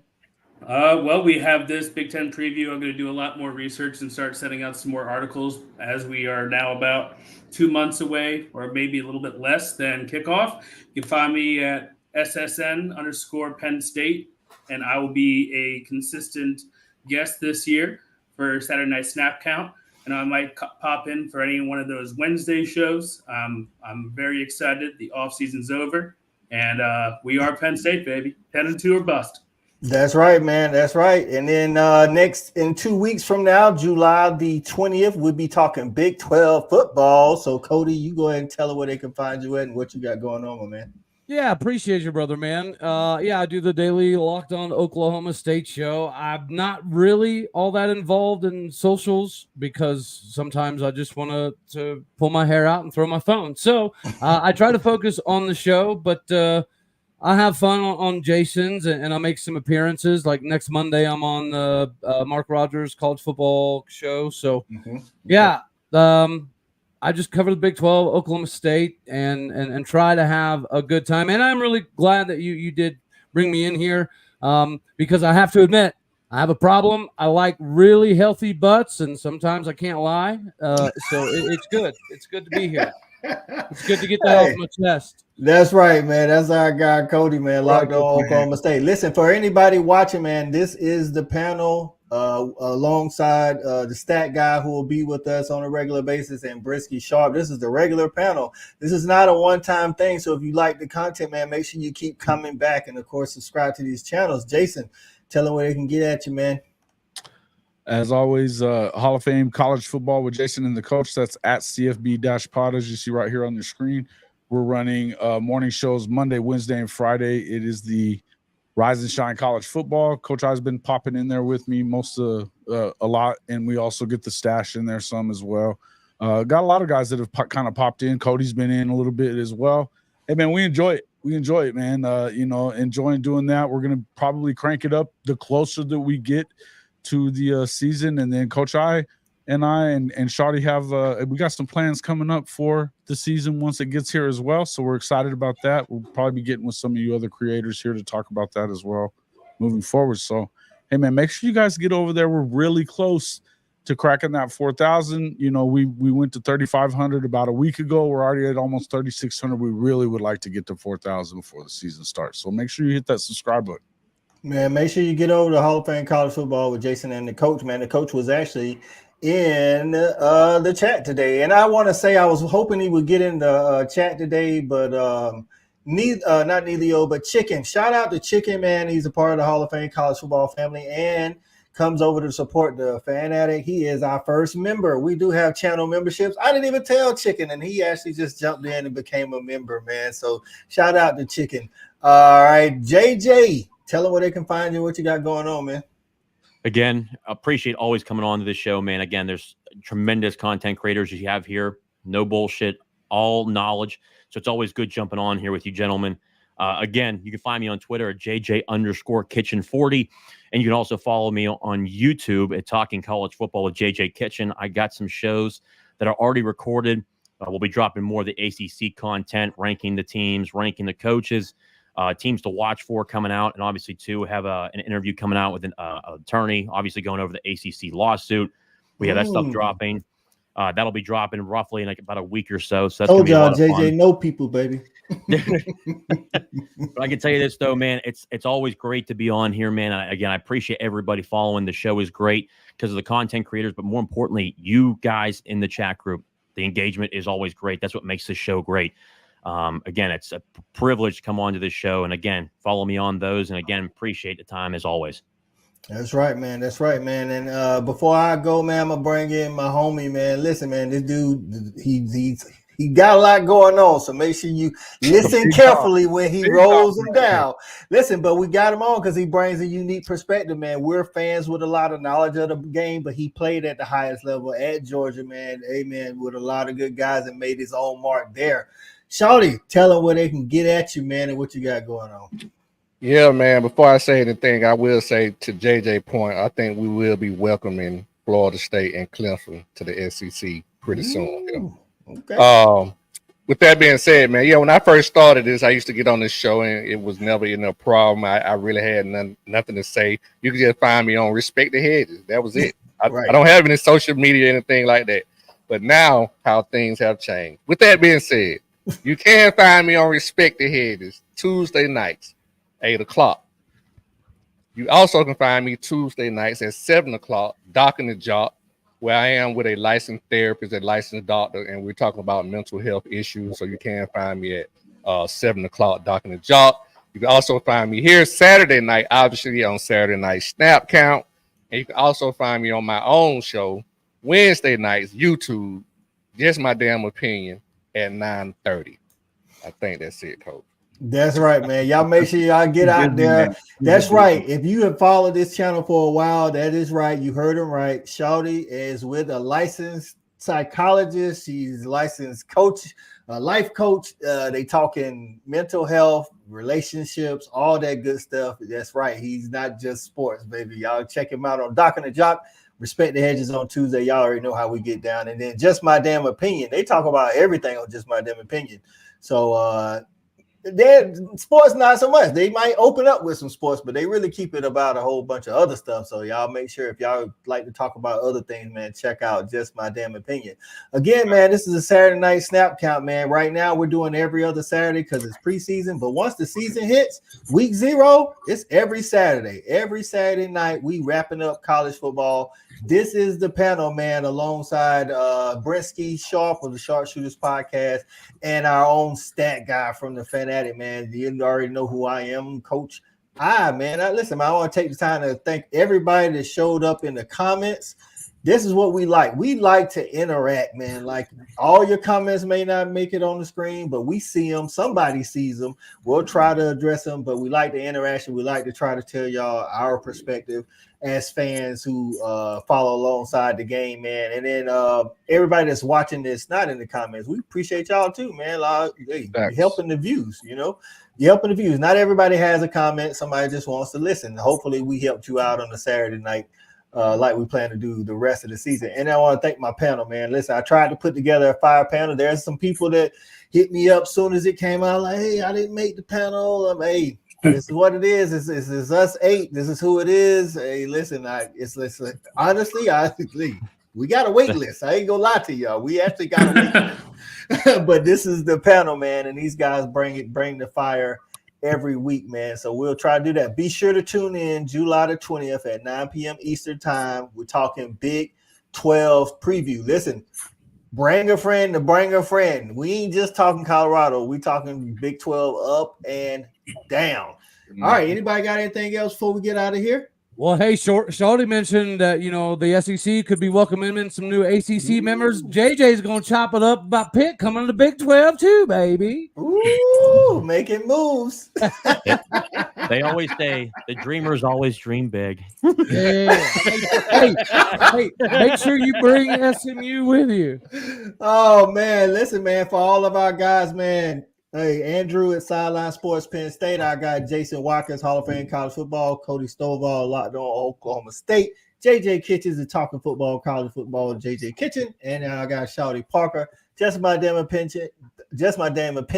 Docking the Jock. Respect the Hedges. All that good jazz. Stat guy that's not with us tonight from Fanatic Sports, and Brenski from the Sharpshooters podcast. I'm Coach I.